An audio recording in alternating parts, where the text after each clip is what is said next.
alunos do quinto ano, tudo bem com vocês?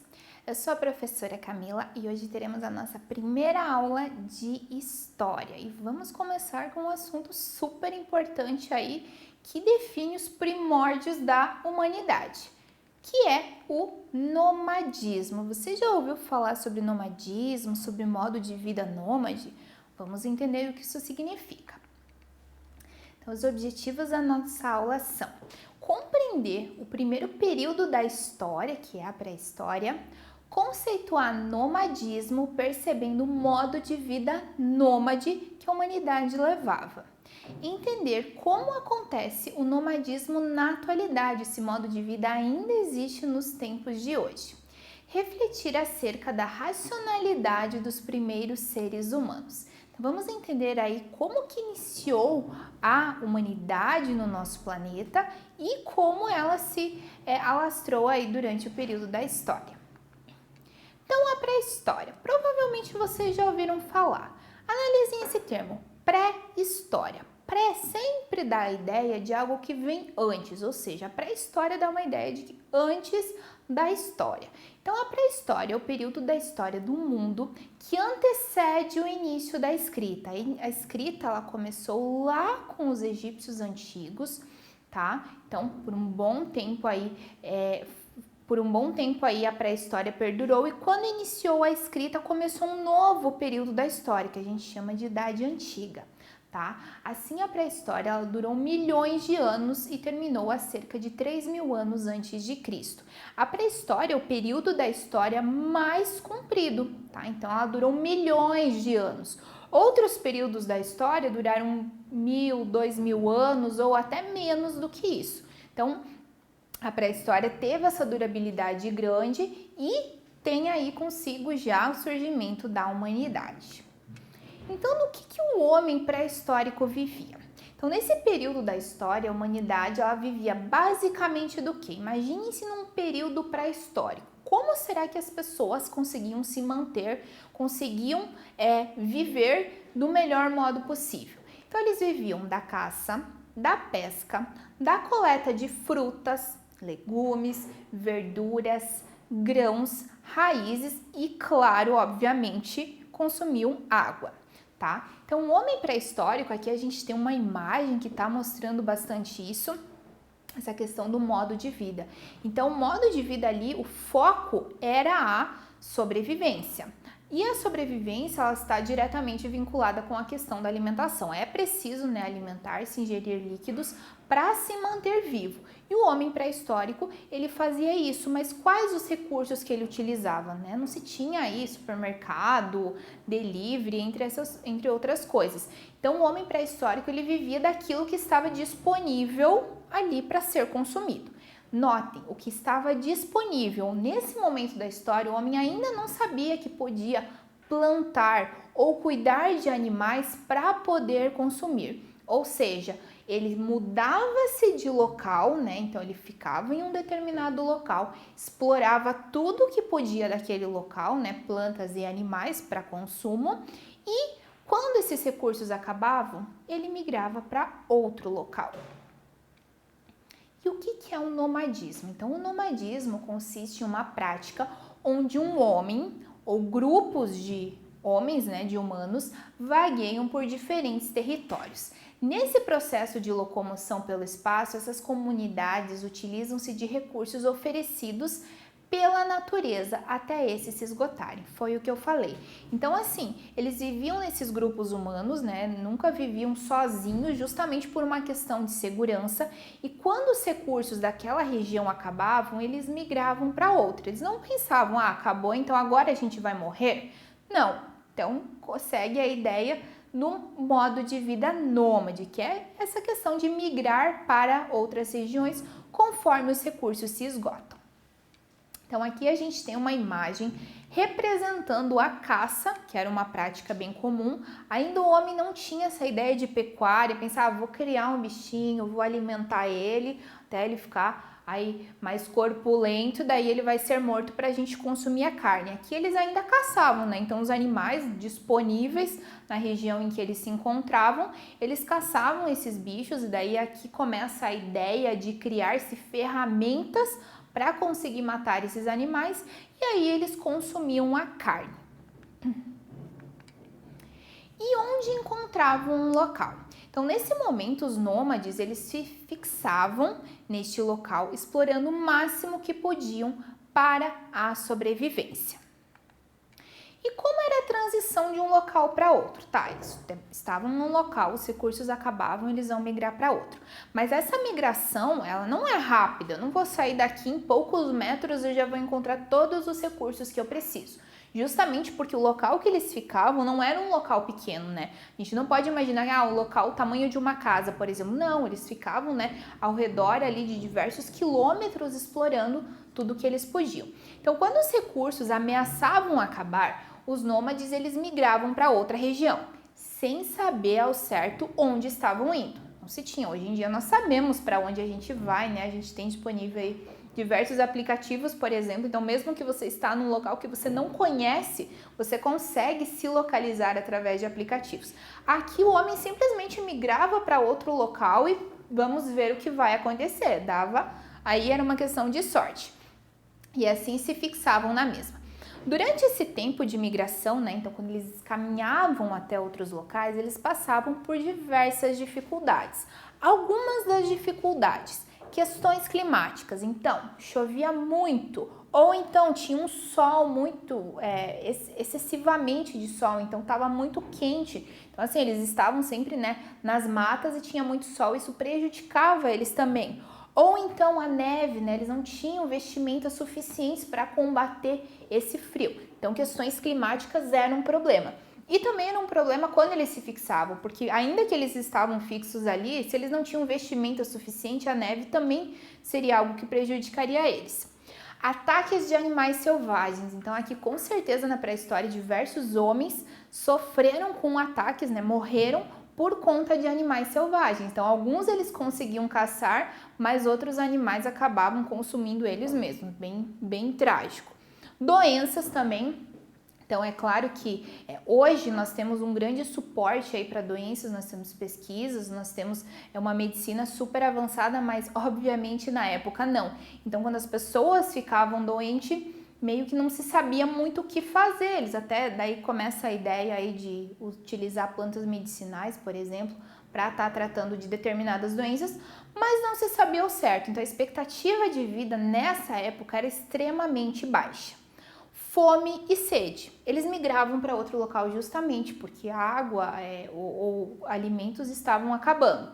Só que eles não tinham certeza se iriam encontrar. Automaticamente o que acontecia? Eles podiam passar às vezes dias passando com fome e dias com sede. A sede ela é bem perigosa, né? Então, o ser humano ele não consegue sobreviver mais de 5 dias sem água. Então, se acontecia isso na época, muitos homens acabavam morrendo. Lembrando, quando eu digo homens, eu me refiro homens e mulheres, tá? Eu me refiro à humanidade em si. Agora, uma reflexão para vocês aqui. Humanidade pouco racional? Prof, mas se hoje em dia a gente tem tanto recurso, será que naquela época, né, o homem pré-histórico, ele não raciocinava muito bem, ele não era muito inteligente? Vamos analisar.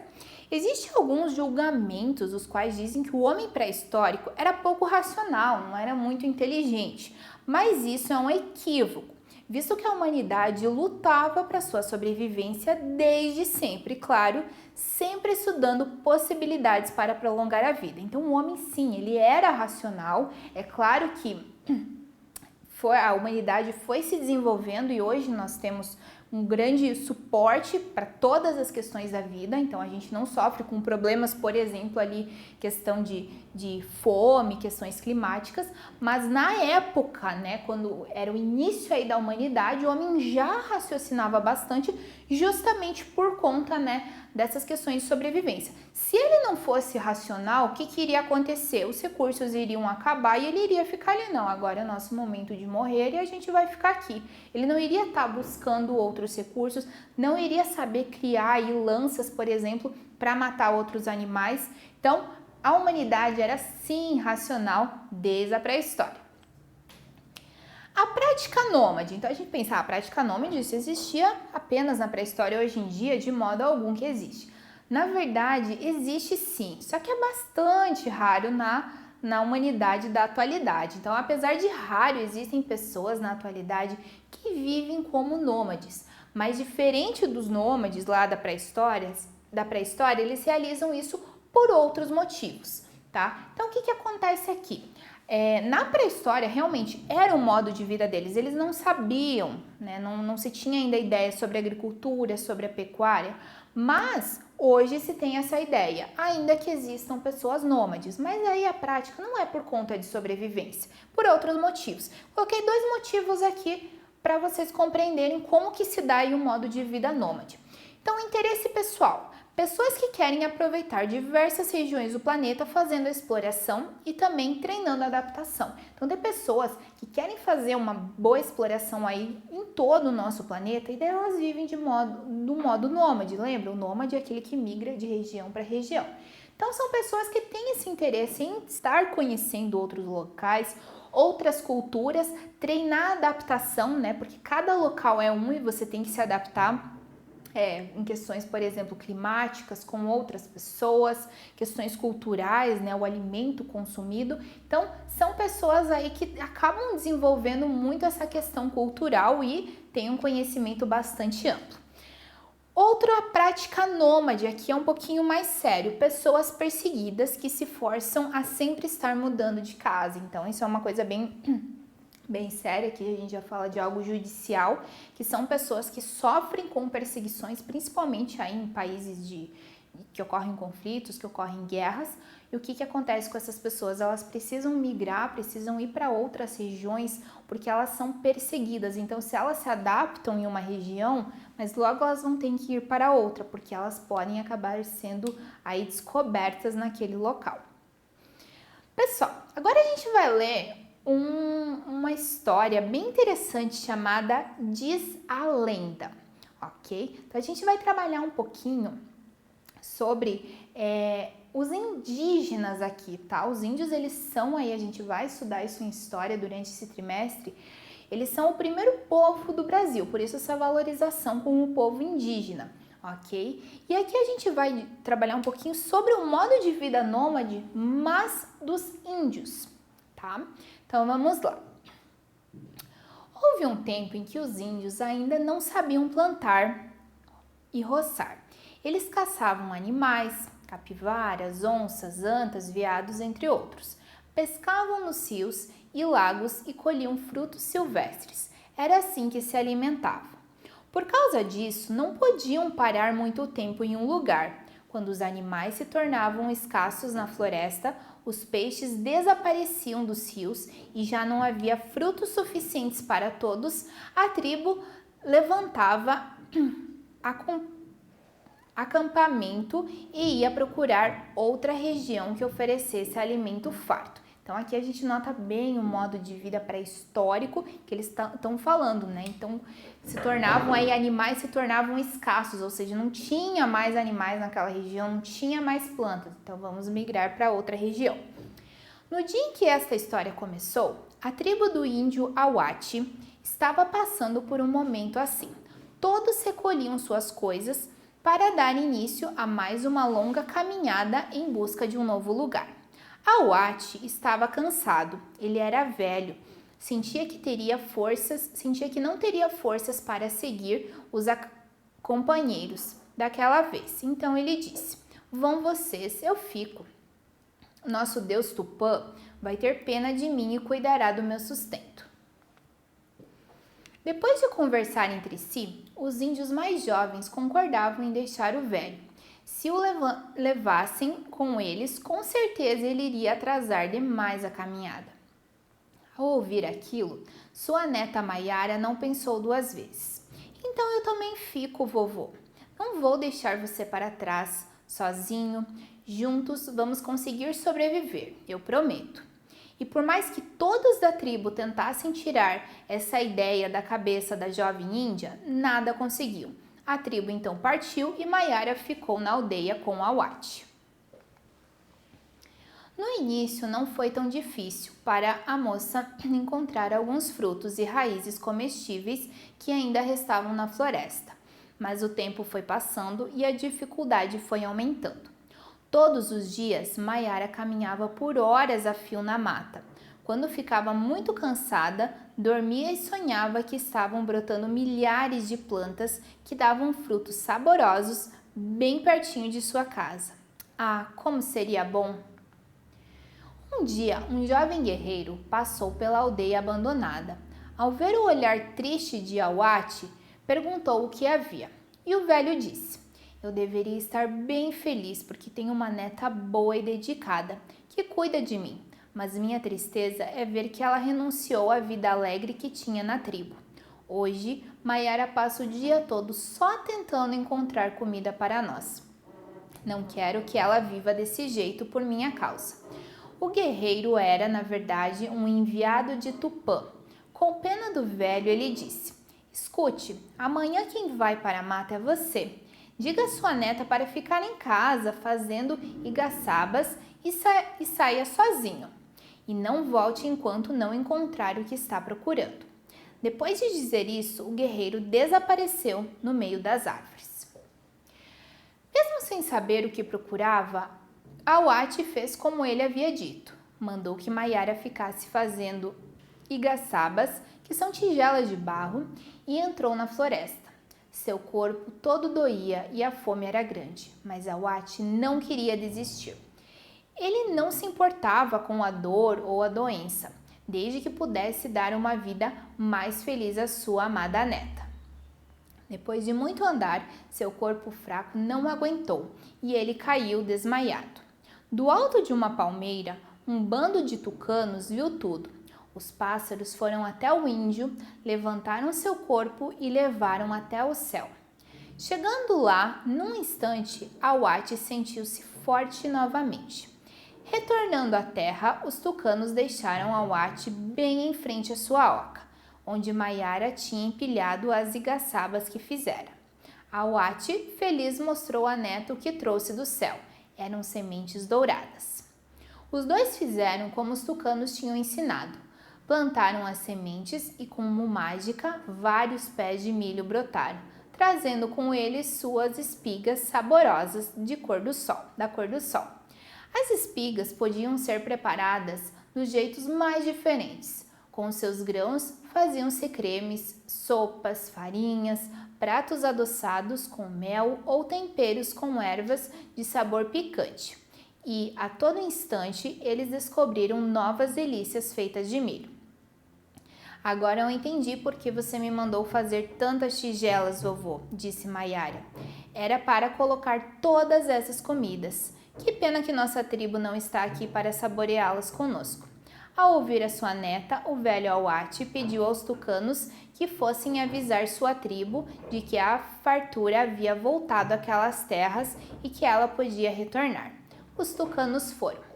Quando os índios chegaram ao local, arregalaram os olhos de espanto ao ver ali plantada uma bela roça de milho, cheia de espigas douradas, prontas para serem colhidas. Que beleza! Tupã tinha mesmo enviado um alimento precioso. No mesmo instante, perceberam que não tinham agido certo deixando Awati para trás. Ele tinha encontrado a solução para a fome da tribo. E o cacique disse: Awati conhece melhor que todos nós os segredos da vida. Suas palavras devem ser sempre ouvidas. Os índios pediram desculpas a Awati e prometeram que passariam a cuidar com carinho das pessoas idosas, respeitando e honrando sua sabedoria. O gesto de bondade de Maiara também não foi esquecido. Dali em diante, os pais passaram a ensinar seus filhos a imitar o exemplo da jovem índia, que lutou sem desistir pela vida do avô. Desde então, os índios passaram a cultivar o milho e não precisavam mais abandonar suas terras por falta de alimento.